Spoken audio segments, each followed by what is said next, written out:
नमस्कार मंडळी, आज आपल्याला माहित आहे की आपण आज घटस्थापना सगळेजण करणार आहोत। त्या घटस्थापनेसाठी आपण देवीची पूजा कशी मांडायची किंवा आपण घट कसा मांडायचा यासाठी हा व्हिडिओ होणार आहे। तर व्हिडिओ आपण संपूर्ण बघावा। ज्यांना माहित नाही, नवीन आहे अशा सेवेकऱ्यांसाठी हे व्हिडिओ करण्याचं प्रयोजन आहे।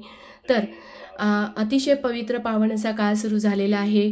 घटस्थापनेचा आजचा दिवस उगवलेला आहे आणि आपल्याला ती घटस्थापना सगळ्यांना करावायची आहे। अगदी साध्या सोप्या भाषेमध्ये आपल्याला घटस्थापना कशी करायची ते आपण या व्हिडिओच्या माध्यमातून बघणार आहोत।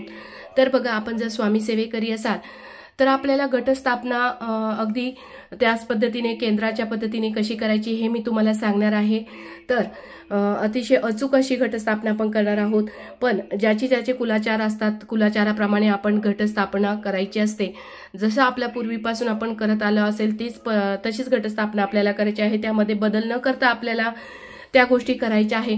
तर बघा, इथे मी प्रथमतः एक टोपली घेतली आहे। टोपलीमध्ये घट बसवला आहे। घटामध्ये तुम्हाला माहित आहे की आपल्याला एक नाणं, सुपारी, दुर्वा, हळदी कुंकू, अक्षता, त्याचप्रमाणे फूल टाकायचं आहे। त्याच्यामध्ये नारळ ठेवून आपल्याला त्या घटाच्या टोपलीमध्ये आपल्याला म्हणजे जे 5 प्रकारचे धान्य असतात ते धान्य वगैरे टाकायचे आहे। त्याचप्रमाणे आपल्याला दुसरा पण एक घट तयार करायचा आहे। त्यामध्ये आपल्याला कुलदेवीचा टाक ठेवावयाचा आहे। बघा, इथे मी एक घट तयार केलेला आहे। त्याच्यामध्ये पण सुपारी, नाणं, त्याचप्रमाणे दुर्वा, हळदी कुंकू, अक्षता वाहून एक घट स्थापन केला आहे। त्यामध्ये नागलीचे पानं ठेवून नागलीच्या पानावर मी देवीचा टाक इथे ठेवलेला आहे।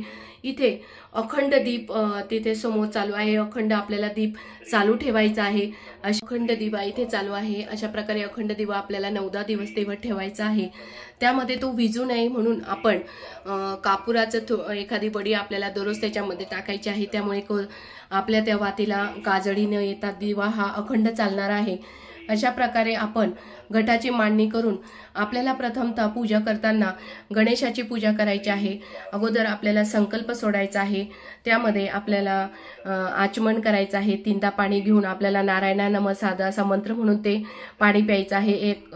एक चमचा पाणी परत ताटात सोडून द्यायचं आहे आणि संकल्प करायचा आहे। उजव्या हातात पाणी घेऊन त्यामध्ये अक्षता घेऊन मी जे आपलं नाव असेल ते नाव घ्यायचं आहे आणि मी दरवर्षीप्रमाणे या कुलाचाराप्रमाणे आपल्या कुटुंबामध्ये सुख शांती नांदण्यासाठी, ऐश्वर्य, आरोग्य सगळ्या दृष्टीने संपन्न होण्यासाठी कुलाचाराच्या पद्धतीने मी ही घटस्थापना करीत आहे असे म्हणून आपल्याला ते पाणी सोडून द्यायचे आहे।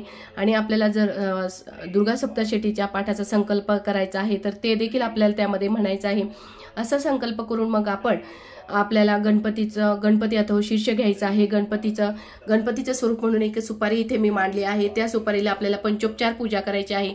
पंचोपचार म्हणजे बघा, अगोदर अष्टगंध, हळदी कुंकू, अक्षता, फूल व्हायचं आहे, धूप दीप दाखवायचा आहे आणि नैवेद्य दाखवायचा आहे। अशा प्रकारे गणपतीची पूजा झाल्यानंतर देवीचा हा जो असा आपला टाक आहे तो टाक आपल्याला घेऊन त्याच्यावर श्रीसूक्ताचं पठण करायचं आहे। 1 वेळा किंवा 16 वेळा श्रीसूक्त पठण तुम्ही करू शकता। जसं शक्य होईल तसं तुम्ही करू शकता। मी 1 वेळा श्रीसूक्त पठण करून नंतर मग देवीची पंचोपचार पूजा केली आहे। देवीला अष्टगंध, हळदी कुंकू, अक्षता वाहून, फुलं वगैरे वाहून, धूप दीप नैवेद्य दाखवून आपल्याला ही पूजा करायची आहे। इथे आपली संपूर्ण पूजा ही संपन्न होते आणि नंतर आपल्याला आरती करावयाची आहे आणि आपल्याला जेवढं जमेल शक्य होईल तेवढे आपल्याला देवीचे पाठ करायचे आहे। या काळामध्ये दुर्गा सप्तशतीच्या पाठाला खूप अनन्यसाधारण असं महत्त्व आहे। या काळात तुम्ही दुर्गा सप्तशतीचे पाठ करू शकता। जर जमलंच नाही तर आपल्याला 99 मंत्राचा जप सुद्धा आपण करू शकतो। आपल्याला जसं शक्य होईल तशी सेवा या काळात देवीची करावयाची आहे।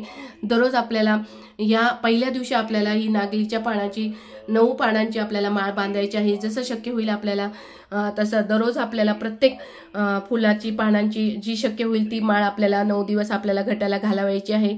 अशा प्रकारे घटस्थापना आपण करावायची। अगदी साध्या सोप्या भाषेमध्ये मी तुम्हाला सांगितलं आहे। व्हिडिओ आवडल्यास नक्कीच लाईक, शेअर, सबस्क्राईब करा। श्री स्वामी समर्थ। श्री महाकाली, महालक्ष्मी, महासरस्वती, राजराजेश्वरी आई साहेब। श्री अंबा माता की जय।